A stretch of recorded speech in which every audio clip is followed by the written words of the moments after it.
अगर तुम्हें 10,000 सैनिक दे दिए जाए तो क्या तुम सामने मौजूद इस किले को जीत पाओगे? तुम इसे सिर्फ एक साधारण क्रॉस आकार की संरचना मत समझना, क्योंकि इसके हर हिस्से में घातक रक्षा व्यवस्था छिपी हुई है।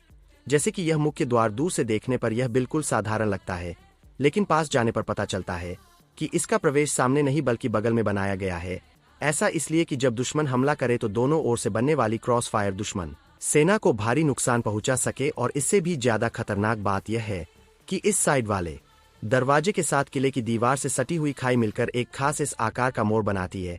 क्योंकि इस मोड़ की सबसे संकरी जगह केवल लगभग 3 मीटर चौड़ी है, इसलिए दुश्मन के घेराबंदी वाले रथ या बैटरिंग राम अंदर आते ही वहीं फंस जाते हैं और मुख्य द्वार तक पहुंच ही नहीं पाते। अंत में सैनिकों को मजबूर होकर हाथों से दरवाजा तोड़ने की कोशिश करनी पड़ती है। लेकिन सबसे भयानक बात यह है कि यह दरवाजा असली मुख्य द्वार नहीं बल्कि बाहरी घेराबंदी रक्षा द्वार का हिस्सा है।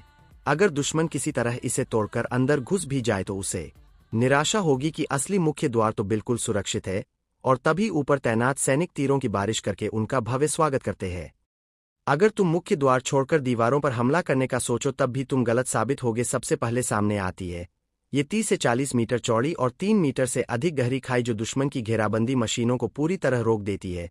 दीवारों तक पहुंचने के लिए सैनिकों को तीरों की बारिश के बीच जबरन मिट्टी भरकर रास्ता बनाना पड़ता है, और सिर्फ इसी कदम में भारी जान माल का नुकसान हो जाता है।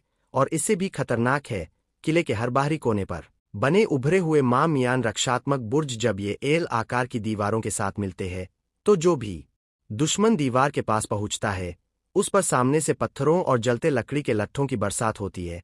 इतना ही नहीं, पीछे की ओर से भी दीवारों पर तैनात तीरंदाज उसे छलनी कर देते हैं। बचने का कोई रास्ता नहीं रहता। और इस किले की भयानकता सिर्फ बाहरी रक्षा तक सीमित नहीं है, इसका अंदरूनी ढांचा भी उतना ही मजबूत है। पूरे किले के भीतर एक विशाल क्रॉस आकार की सड़क बनाई गई है और दीवारों के अंदर चारों ओर घुड़सवार मार्ग भी निर्मित है। इससे जब भी किसी हिस्से में मदद की जरूरत पड़े सैनिक तुरंत वहां पहुंच सकते हैं।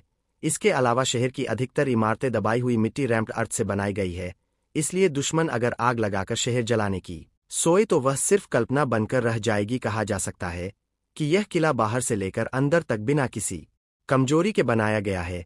इसे जीतने की कोशिश करने वाली किसी भी सेना को भारी कीमत चुकानी पड़ेगी। और अंत में बधाई हो, आपने 1000 सालों तक अजय रहने वाला किला बना दिया।